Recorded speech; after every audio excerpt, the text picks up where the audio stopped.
ఉచిత బ్రాహ్మణ వివాహ సేవలు స్టార్ట్ చేయడం జరుగుతోంది. ఎవరైనా ఇంట్రెస్ట్ ఉంటే కనుక హెచ్ఎల్ఎన్ జ్యోతిష్యాలను సంప్రదించండి. జై శ్రీరామ్.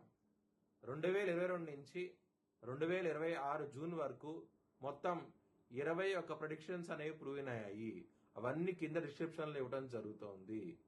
ఏ యూట్యూబ్ ఛానల్లోనూ ఇన్ని ప్రెడిక్షన్స్ అనేవి ప్రూవ్ అయినవి ఏ ఛానల్ లేదు. మీరు కనుక నన్ను సంప్రదిస్తే కనుక మీ date of birth, time, place of birth నాకు ఇస్తే కనుక మీ కెరియర్ గురించి, మ్యారేజ్ గురించి, ఫ్యామిలీ గురించి, బిజినెస్ గురించి, హెల్త్ గురించి చెప్పడం జరుగుతుంది. కనుక నన్ను సంప్రదించండి. తులారాశికి అధిపతి శుక్రుడు తులారాశిలో స్వాతి 4 పాదాలు, చిత్తా 3, 4 పాదాలు, విశాఖ 1, 2, 3 పాదాలు ఉంటాయి. ఈ నక్షత్రం వాళ్ళందరూ నేను చెప్పే వార ఫలితాలు వర్తిస్తాయి. ఈ వారంలో తులారాశి వారికి దశమ స్థానంలో గురువు యోగిస్తున్నారు, లాభ స్థానంలో రవి బుధుడు యోగిస్తున్నారు, 6వ స్థానంలో శని యోగిస్తున్నారు. ఆదివారం రోజు ముఖ్యమైన పనులు స్టార్ట్ చేస్తే ఖచ్చితంగా విజయం సాధిస్తారు. మంగళవారం, గురువారం, శుక్రవారం రోజుల్లో ముఖ్యమైన పనులు స్టార్ట్ చేయకుండా ఇబ్బంది పడే అవకాశం అయితే ఉంటది.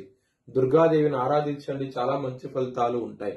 బొబ్బర్లు దానం చేయండి, మంచి ఫలితాలు ఉంటాయి. ఈ వారంలో బొబ్బర్లు ఎందుకు దానం చేయమంటున్నా అంటే లగ్నాధిపతి శుక్రుడు నీచంలో ఉండి శని దృష్టి ఉన్నది 7వ స్థానం నుంచి 7వ దృష్టితో శుక్రుడి మీద దృష్టి పడుతోంది. అలాగే కుజుడు యొక్క 4వ దృష్టి శుక్రుడి మీద పడుతోంది కాబట్టి లగ్నాధిపతి ఉన్నారు కాబట్టి ఆరోగ్య సమస్యలు వచ్చే అవకాశం ఉంటది. అవమానాలు ఎక్కువగా ఉంటాయి.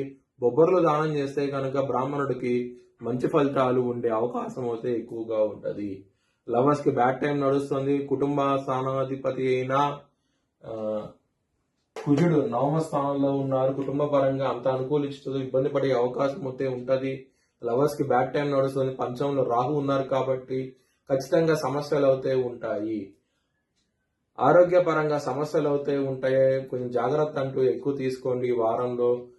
ఎందుకంటే 6వ స్థానంలో చిన్నప్పుడు ఖచ్చితంగా ఆరోగ్య సమస్యలు, శత్రువుల నుంచి ఇబ్బందులు పడే అవకాశం అయితే ఉంటది. కోర్టు కేసు విషయాల్లో వ్యతిరేక తీర్పు వచ్చే అవకాశం అయితే ఉంటుంది. చాలా జాగ్రత్తగా అయితే ఉండండి. ఇబ్బంది పడే అవకాశం అయితే ఉంటది. బిజినెస్ పరంగా చాలా బాగుంటది. ఈ వారం అనేది చాలా ఆనందంగా అయితే ఉంటారు. మ్యారేజ్ పరంగా చాలా బాగుంటది ఈ వారం అనేది. సప్తమాధిపతి అయిన కుజుడు 9వ స్థానంలో ఉండటం మూలంగా మ్యారేజ్ పరంగా పాజిటివ్ డెవలప్మెంట్స్ వచ్చే అవకాశం అయితే ఉంటది. వృత్తి పరంగా మీకు 10వ స్థానంలో గురువు ఉన్నప్పుడు హంస మహాపురుష యోగాన్ని ఇస్తారు. దాని మూలంగా పేరు ప్రఖ్యాతులు వచ్చే అవకాశం ఉంటుంది. వృత్తిపరంగా డెవలప్మెంట్స్ అనేవి చాలా బాగుంటాయి. నాలెడ్జ్ అనేది ఎక్కువగా పెరిగే అవకాశం అయితే ఉంటది.